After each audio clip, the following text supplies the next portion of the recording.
Assalamualaikum teman-teman. Balik lagi di kisah seru Abu Nawas. Siap ketawa bareng? Di pasar besar Baghdad yang hiruk-pikuk, para pedagang berteriak menawarkan dagangan mereka. Tapi hari itu, suasana mendadak berubah hening. Ada seorang filsuf kafir dari negeri jauh yang datang dengan penuh kesombongan. Ia terkenal suka berdebat dan merasa paling pintar di dunia. Dengan suara lantang, ia berkata di tengah keramaian, "Wahai penduduk Baghdad, kalian semua katanya beriman kepada Allah. Kalau begitu, tunjukkan padaku di mana Tuhanmu sekarang berada." Orang-orang saling pandang, sebagian menunduk, sebagian lagi geleng-geleng kepala.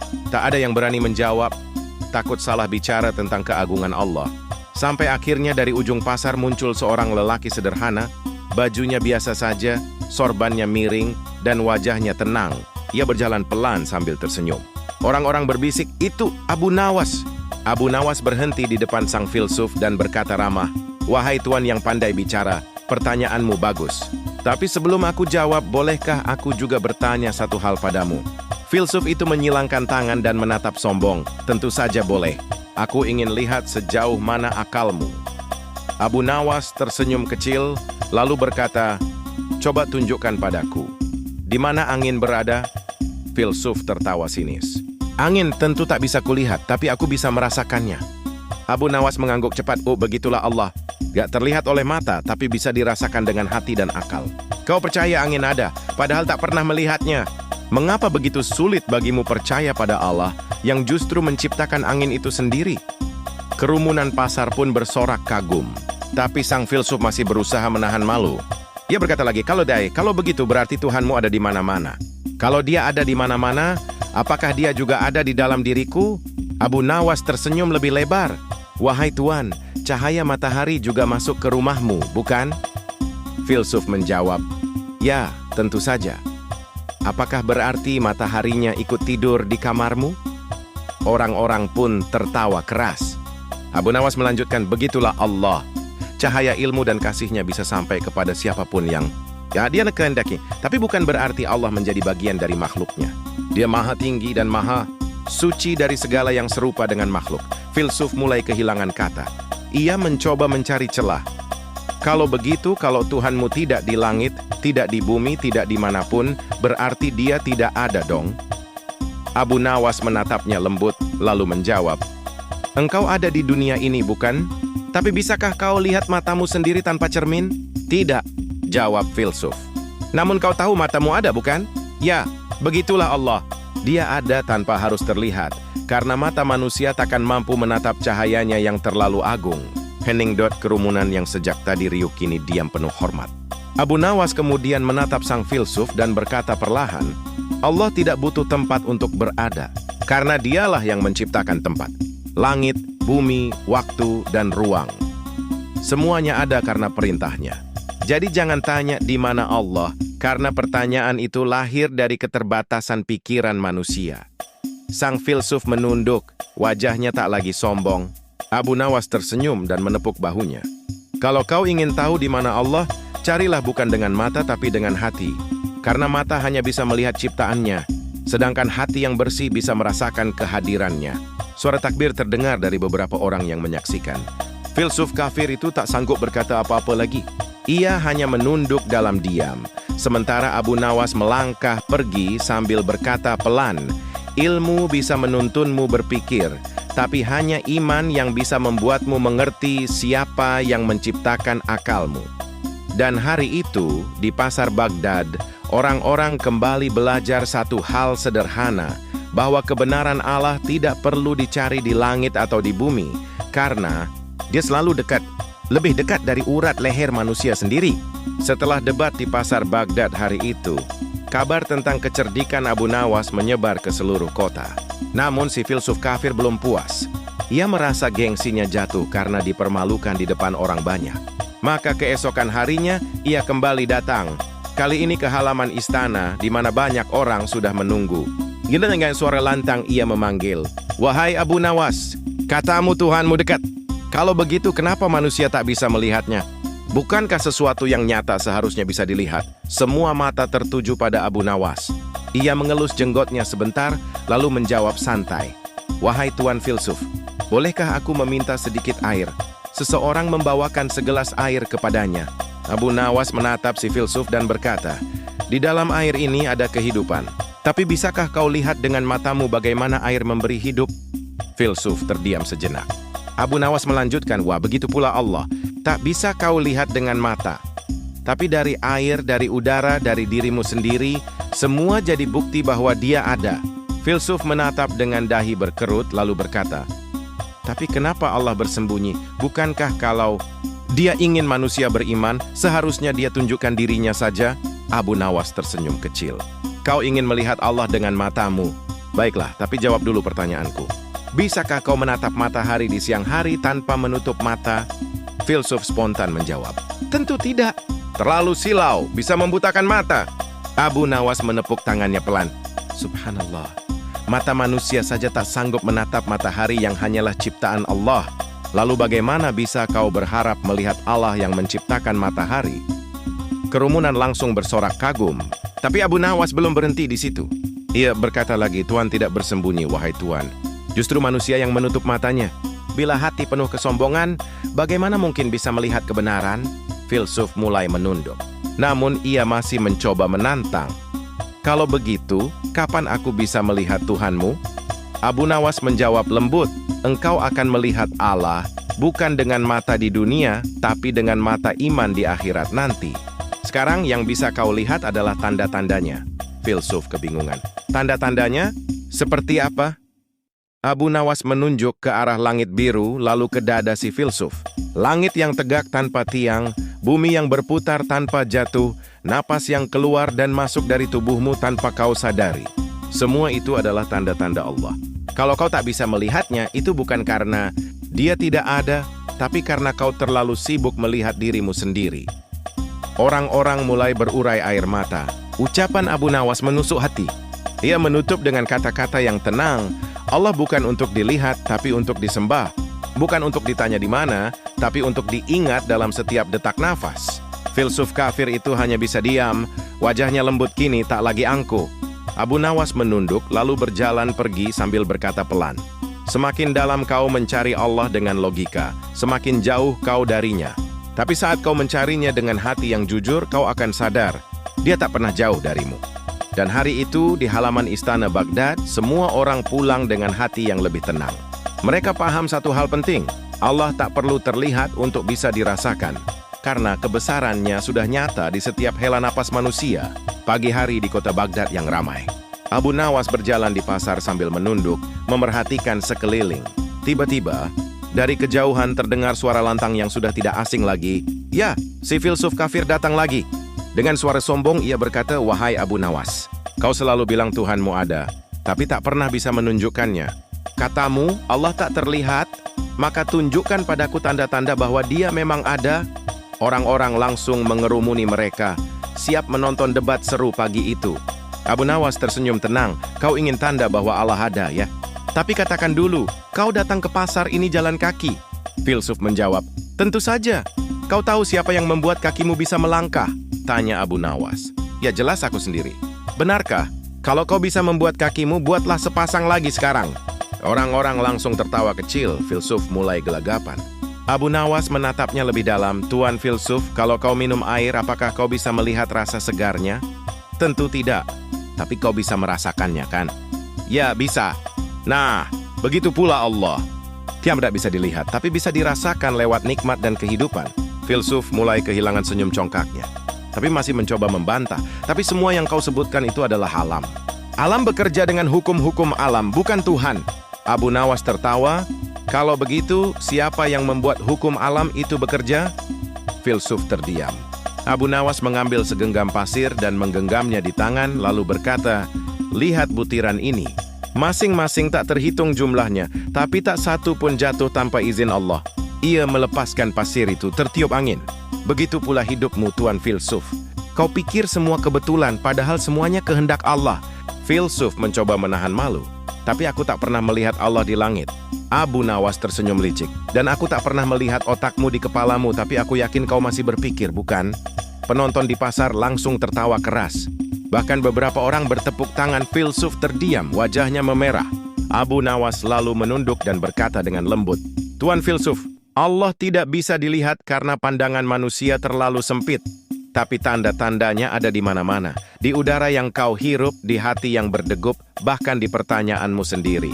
Ia kemudian menatap kerumunan orang sambil berkata, "Orang yang berkata, 'Tunjukkan aku Allah,' ibarat ikan yang bertanya, 'Di mana air?' padahal ia hidup di dalamnya." Kerumunan langsung bergemuruh kagum. Filsuf terdiam, matanya mulai menunduk tapi masih menyimpan penasaran. Abu Nawas menutup dengan senyum bijak. "Kau tak perlu melihat Allah untuk tahu Dia ada. Cukup lihat bagaimana hidupmu berjalan dan kau akan menemukan jejaknya di setiap napas." Filsuf hanya bisa terdiam. Ia tahu kata-kata Abu Nawas tak bisa dibantah oleh logika manapun.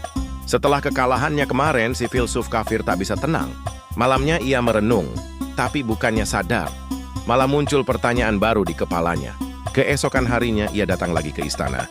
Dengan wajah yakin, ia berkata lantang di depan khalayak, "Wahai Abu Nawas, kalau benar Tuhanmu Maha Kuasa dan tidak membutuhkan apapun, untuk apa Dia menciptakan manusia?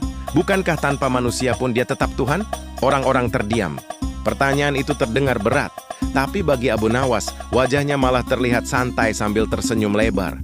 So ia menatap filsuf itu, lalu berkata pelan, "Tuan filsuf, aku ingin bertanya dulu padamu. Kalau kau punya pena, untuk apa kau menulis?" Filsuf menjawab, "Tentu saja agar orang lain tahu pemikiranku." Abu Nawas tersenyum. "Lalu apakah pena itu membuatmu jadi penulis?" Filsuf bingung sejenak. "Tidak, aku tetap penulis walau tanpa pena." Abu Nawas mengangguk, "Begitu pula Allah. Allah tetap Tuhan meski tanpa manusia. Tapi Allah menciptakan manusia agar manusia mengenal siapa yang menciptakannya." Orang-orang mengangguk-angguk kecil. Namun si filsuf belum puas. "Tapi kalau begitu, bukankah Tuhan seolah ingin dipuji?" Abu Nawas tertawa kecil. "Kau salah paham, Tuan filsuf. Ketika matahari bersinar, apakah matahari butuh ucapan terima kasih dari bunga? Tidak, tapi bunga yang butuh cahaya agar hidup." Filsuf terdiam, mulai berpikir. Abu Nawas lanjut, "Begitu juga Allah. Dia tidak butuh manusia memujinya, tapi manusialah yang butuh Allah agar hidupnya punya arah." Ia berjalan mendekat ke filsuf itu dan berkata, pelan, "Manusia diciptakan bukan untuk membuat Allah besar, tapi agar manusia sadar betapa kecil dirinya di hadapan Yang Maha Besar." Suasana hening. Namun tiba-tiba Abu Nawas mengangkat alis dan berkata, "Kau tahu tidak kenapa ayam berkokok setiap pagi?" Filsuf heran. "Kenapa?" "Karena ayam pun sadar siapa yang menciptakan fajar. Kalau ayam saja tahu di waktunya bertasbih, masak manusia malah sibuk bertanya, 'Kenapa aku diciptakan?'" Orang-orang meledak tertawa. Filsuf pun menunduk malu, tapi senyum kecil muncul di bibirnya. Abu Nawas menepuk pundaknya. "Tuan filsuf, Allah menciptakan manusia agar kita mengenalnya, bukan karena Dia butuh kita. Sama seperti seorang guru yang mengajar bukan karena butuh murid, tapi agar ilmu bisa bermanfaat." Ia kemudian menatap langit sambil berkata dengan tenang, "Allah berfirman, 'Tidaklah aku ciptakan jin dan manusia melainkan agar mereka menyembahku.' Tapi penyembahan itu bukan sekadar sujud, melainkan juga mengenal, bersyukur, dan berbuat baik di dunia." Filsuf menatapnya. "Jadi tujuan hidup manusia adalah mengenal Tuhannya?" Abu Nawas tersenyum. "Ya, karena yang paling bodoh adalah orang yang hidup, tapi tidak tahu kenapa ia hidup." Orang-orang bersorak kecil, kagum pada kebijaksanaan Abu Nawas. Dan untuk pertama kalinya si filsuf tidak membantah. Ia hanya berbisik lirih, "Mungkin aku belum benar-benar hidup." Abu Nawas menatapnya ramah. "Belum terlambat untuk hidup, Tuan filsuf. Asal kau tahu untuk siapa hidupmu." Beberapa hari setelah debat terakhir, istana Baghdad kembali ramai. Filsuf kafir itu datang lagi, kali ini dengan wajah penuh tekad. Ia berdiri di hadapan Abu Nawas, lalu berkata lantang, "Wahai Abu Nawas, katamu Tuhanmu menciptakan manusia agar mengenalnya, tapi aku heran. Jika Tuhanmu tahu manusia akan banyak berbuat dosa, kenapa Dia tetap menciptakan mereka? Bukankah lebih baik tidak menciptakan yang akan berbuat jahat?" Orang-orang mulai berbisik. Pertanyaannya berat, bahkan terdengar cerdas. Tapi Abu Nawas hanya tersenyum kalem. Ia menatap filsuf itu dan berkata pelan, "Tuan filsuf, apakah kau punya murid?" "Tentu saja. Apakah semua muridmu pintar?" Tidak, ada juga yang bodoh. Lalu kenapa kau tetap mengajar? Filsuf terdiam sebentar. Karena aku ingin mereka semua belajar. Abu Nawas mengangguk. Nah, begitu juga dengan Allah. Allah menciptakan manusia bukan karena semua akan taat, tapi agar manusia punya kesempatan untuk memilih jalan yang benar. Orang-orang mulai mengangguk, tapi filsuf belum menyerah. Tapi Tuhanmu sudah tahu siapa yang berdosa dan siapa yang tidak. Kalau begitu, kenapa masih dibuat susah-susah? Abu Nawas tertawa kecil. Tuan filsuf, kau tahu matahari terbit setiap pagi, kan? Ya, tentu. Tapi apakah karena kau tahu, lalu kau bisa mencegah matahari terbit? Tidak mungkin. Begitu juga Allah. Allah tahu masa depan, tapi manusia tetap punya pilihan untuk melangkah ke arah mana. Ilmu Allah tidak memaksa, hanya mengetahui. Filsuf mulai diam. Tapi Abu Nawas lanjut, kali ini dengan senyum nakal. Dan lagi, kalau manusia tak pernah salah, siapa yang akan belajar menjadi benar? Filsuf mengernyit. Abu Nawas melanjutkan, kau tahu, mutiara hanya terbentuk di dalam cangkang yang terluka oleh pasir. Begitu juga manusia, terkadang dosa justru menjadi awal dari taubat dan kedewasaan.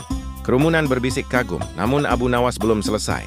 Allah menciptakan manusia agar manusia tahu bahwa ampunannya nyata. Kalau semua makhluk sempurna, siapa yang akan mengenal sifatnya yang maha pengampun? Suasana menjadi hening. Abu Nawas menatap sang filsuf dengan mata lembut. Allah tidak menciptakan kita untuk gagal, tapi agar kita belajar bangkit setelah jatuh. Lalu ia menambahkan dengan tawa kecil, kalau Tuhan hanya mau makhluk yang tak pernah salah, maka malaikat saja sudah cukup. Tapi Allah ingin hamba yang mencintainya meski sempat tersesat. Orang-orang serentak meneteskan air mata. Filsuf pun menunduk dalam diam. Untuk pertama kalinya tidak ada bantahan. Abu Nawas menutup dengan kalimat lembut, Tuan filsuf, Allah tahu manusia akan berdosa, tapi Dia juga tahu manusia bisa bertaubat. Karena yang Allah cintai bukan yang tak pernah jatuh, tapi yang mau kembali setelah jatuh. Ia berbalik meninggalkan kerumunan. Langit Baghdad sore itu tampak keemasan. Hari itu pasar Baghdad begitu ramai. Para pedagang berteriak, orang tawar-menawar, dan di tengah keramaian, si filsuf kafir kembali muncul. Ia melihat Abu Nawas sedang membeli roti, lalu berseru lantang. Wahai Abu Nawas, katamu Tuhanmu maha pemberi rezeki. Tapi aku melihat orang makan karena bekerja, bukan karena Tuhan memberinya. Jadi katakan padaku, kalau Allah memberi rezeki, lewat mana rezeki itu datang? Orang-orang di sekitar mereka langsung berhenti beraktivitas. Semua ingin mendengar jawaban Abu Nawas kali ini. Abu Nawas tersenyum tenang, menggigit sedikit rotinya, lalu berkata, Tuan filsuf, kalau kau menulis buku, siapa yang membuat tintanya mengalir dari pena? Ya tentu aku sendiri, karena aku yang menulis. Abu Nawas mengangguk pelan. Tapi siapa yang menciptakan tanganmu, matamu, otakmu, dan kertas yang kau tulis? Filsuf terdiam sesaat. Abu Nawas melanjutkan, begitu juga dengan rezeki. Kau bekerja, iya, tapi siapa yang memberi tenaga untuk bekerja?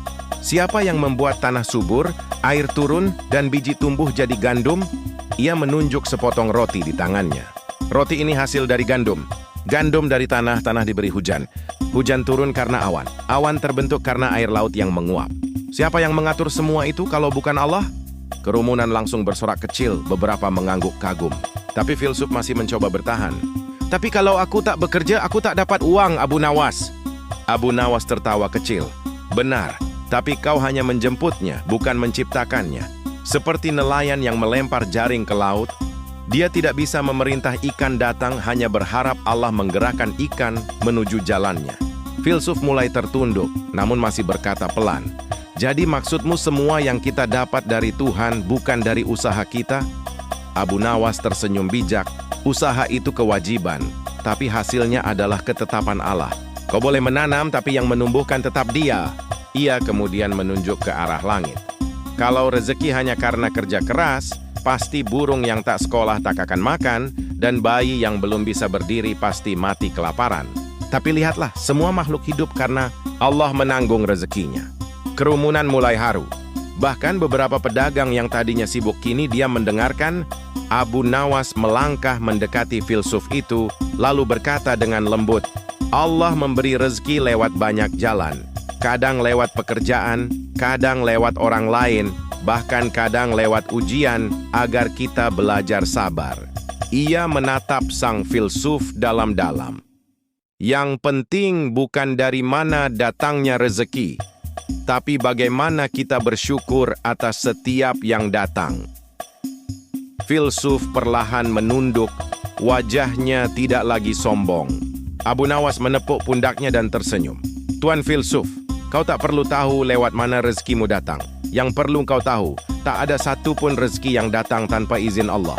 Langit mulai berwarna jingga, burung-burung beterbangan kembali ke sarang. Sore itu, suasana di Baghdad terasa damai. Abu Nawas duduk di bawah pohon kurma sambil menikmati teh hangat. Namun, seperti biasa, ketenangan itu tidak berlangsung lama. Karena si filsuf kafir datang lagi dengan senyum licik di wajahnya.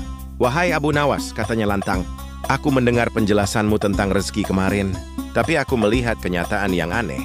Banyak orang jujur hidup miskin, tapi para pencuri, penipu, dan orang zalim justru kaya raya. Jadi di mana letak keadilan Tuhanmu?" Orang-orang langsung menatap Abu Nawas.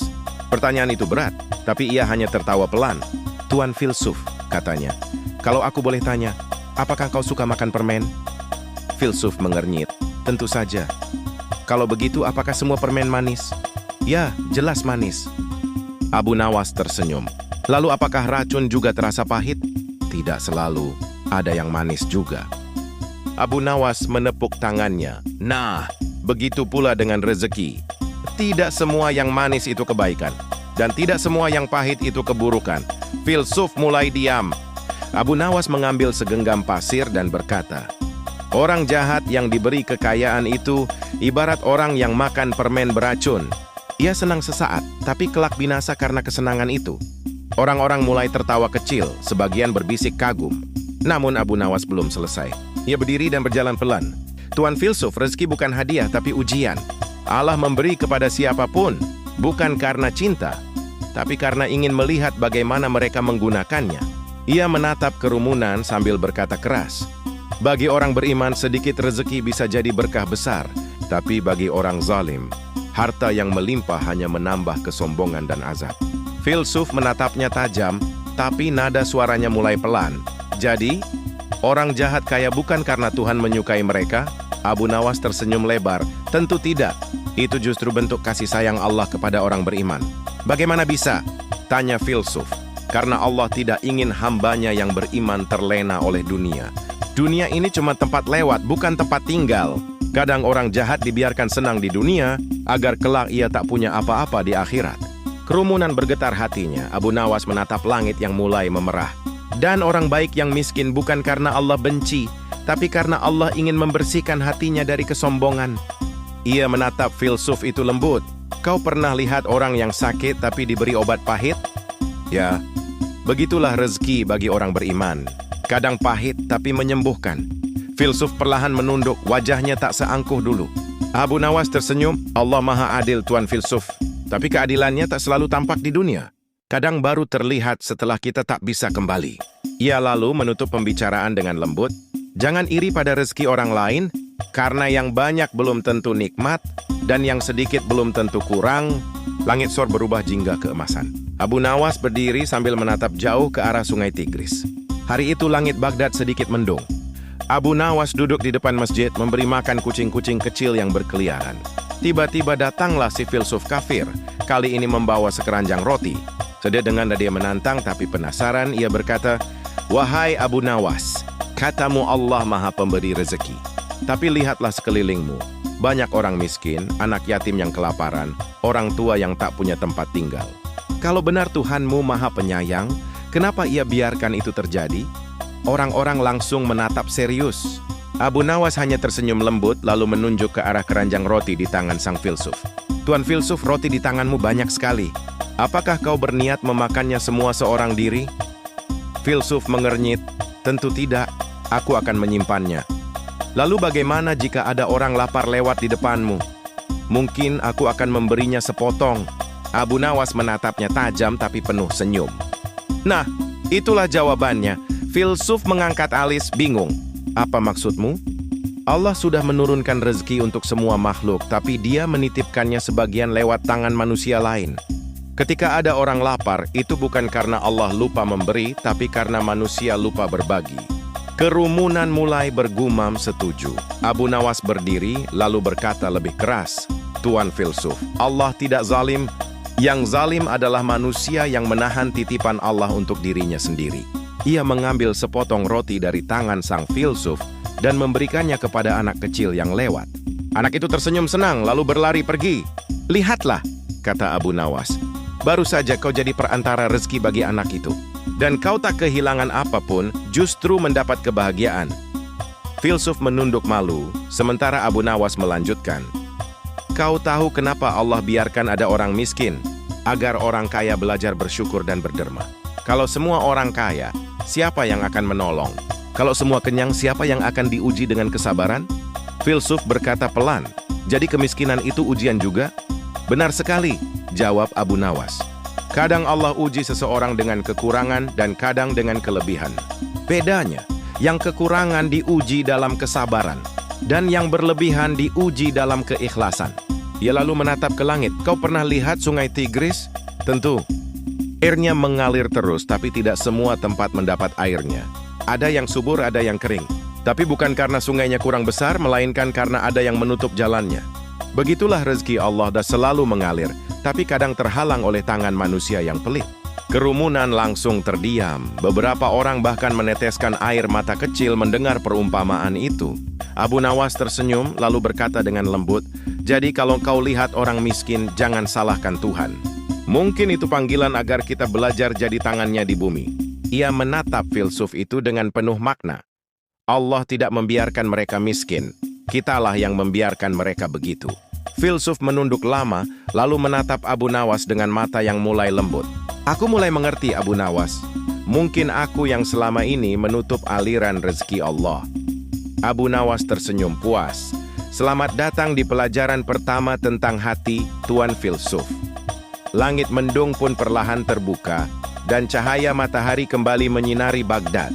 Suatu malam, di halaman istana Baghdad, Khalifah Harun ar-Rasyid mengundang para cendekiawan. Di antara mereka tentu saja hadir Abu Nawas dan sang filsuf kafir yang kini tampak makin penasaran daripada sombong. Filsuf itu berdiri sambil tersenyum licik seperti biasa. "Wahai Abu Nawas, aku sudah mendengar semua jawabanmu tentang Tuhan, manusia, dan rezeki. Tapi ada satu hal yang membuatku benar-benar bingung." Semua mata memandang ke arahnya. "Katamu setan diciptakan dari api, bukan?" "Benar," jawab Abu Nawas dengan tenang. "Kalau begitu," lanjut filsuf itu, "bagaimana mungkin setan bisa disiksa dengan api neraka? Bukankah api tidak bisa menyakiti api? Itu seperti kau memukul air dengan air." Kerumunan mulai berbisik-bisik.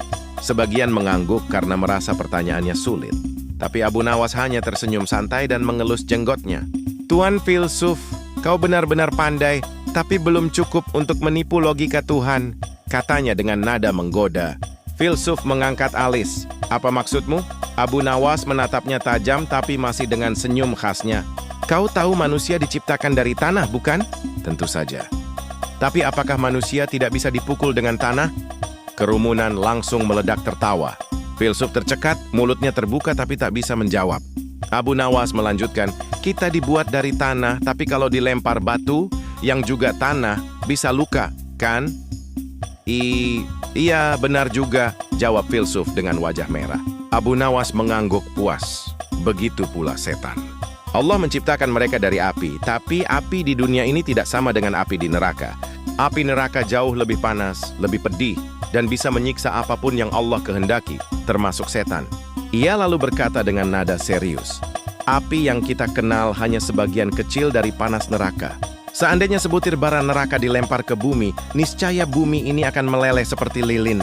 Kerumunan mulai beristighfar pelan, wajah mereka berubah khidmat. Namun Abu Nawas belum selesai. Ia menatap filsuf itu lagi dan berkata, "Dan jangan lupa, siksaan di neraka bukan hanya panasnya api, tapi juga rasa hina, takut, dan penyesalan yang membakar dari dalam." Filsuf terdiam, lalu dengan suara kecil berkata, "Jadi, setan bisa disiksa bukan hanya oleh api, tapi oleh perintah Allah?" "Tepat sekali," kata Abu Nawas sambil tersenyum. "Api tidak punya kekuatan kecuali karena izin Allah. Kalau Allah mau, api bisa jadi dingin, seperti saat Nabi Ibrahim dilempar ke dalamnya. Dan kalau Allah mau, api bisa menyiksa bahkan makhluk yang berasal darinya." Ia menatap langit malam yang penuh bintang. Api, air, tanah, udara, semuanya tunduk kepada perintahnya.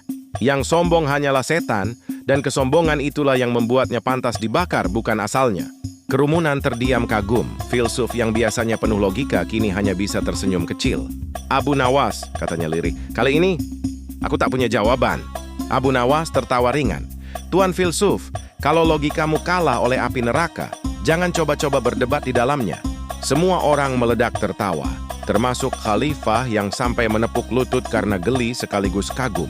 Lalu Abu Nawas menutup dengan kalimat bijak. Allah bisa menjadikan api membakar atau menyejukkan, tergantung kepada siapa ia memerintahkannya. Langit malam bersinar tenang, angin lembut berhembus. Fajar menyingsing di kota Baghdad. Langit berwarna lembayung, udara sejuk, dan burung-burung mulai bernyanyi. Hari itu istana khalifah kembali ramai. Tapi kali ini suasananya berbeda, tidak lagi menegangkan, melainkan penuh harap. Sang filsuf kafir datang dengan langkah tenang, tanpa senyum sombong seperti dulu. Ia berdiri di hadapan Abu Nawas dan berkata, "Wahai Abu Nawas, aku telah mengajukan banyak pertanyaan padamu tentang Tuhan, manusia, rezeki, dan bahkan setan. Dan semua yang kau jawab tidak hanya menundukkan logikaku, tapi juga menenangkan hatiku." Kerumunan hening. Abu Nawas menatapnya lembut, tanpa kesombongan sedikit pun. Filsuf itu melanjutkan, suaranya bergetar, "Selama ini aku mencari Tuhan dengan akal, tapi kini aku tahu, Tuhan tidak bisa dicapai hanya dengan berpikir, melainkan dengan tunduk dan beriman." Abu Nawas tersenyum tipis. Akal adalah pintu, Tuan Filsuf. Tapi imanlah yang membuatmu berani melangkah masuk. Filsuf meneteskan air mata. Ia menunduk dan berkata, "Sungguh, aku iri pada ketenanganmu, wahai Abu Nawas.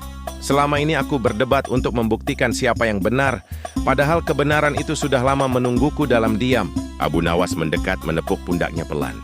"Tuan Filsuf, ketahuilah, Allah tidak marah pada orang yang mencari kebenaran. Ia hanya menunggu kapan kita berhenti mencari di luar diri dan mulai mencari di dalam hati." Kerumunan mulai meneteskan air mata. Khalifah pun berdiri dan berkata, "Hari ini, Baghdad tidak menyaksikan perdebatan, tapi penyatuan akal dan iman." Abu Nawas menunduk rendah. "Segala puji bagi Allah yang memberi kita akal untuk berpikir dan hati untuk mengenalnya." Filsuf menatapnya, lalu tersenyum tulus. "Aku kini percaya, Tuhanmu adalah Tuhanku juga, Allah yang Esa." Suara takbir pun bergema dari para hadirin. Allahu Akbar, Allahu Akbar. Cahaya matahari menembus jendela istana, menyinari wajah Abu Nawas dan Filsuf yang kini berdiri berdampingan. Dua manusia yang akhirnya sama-sama tunduk di hadapan Sang Pencipta. Abu Nawas menatap kamera atau penonton dan berkata lembut, "Kita semua seperti filsuf itu. Kadang terlalu sibuk mencari jawaban di luar. Padahal Allah sudah bersemayam di hati yang ikhlas. Jangan berhenti bertanya, tapi jangan lupa untuk beriman setelah tahu jawabannya. Akal tanpa iman hanyalah kesombongan. Iman tanpa akal hanyalah kebodohan. Tapi bila keduanya bersatu, disitulah cahaya kebenaran muncul." Sampai jumpa di episode berikutnya dalam kisah Abu Nawas yang penuh hikmah, tawa, dan pelajaran hidup.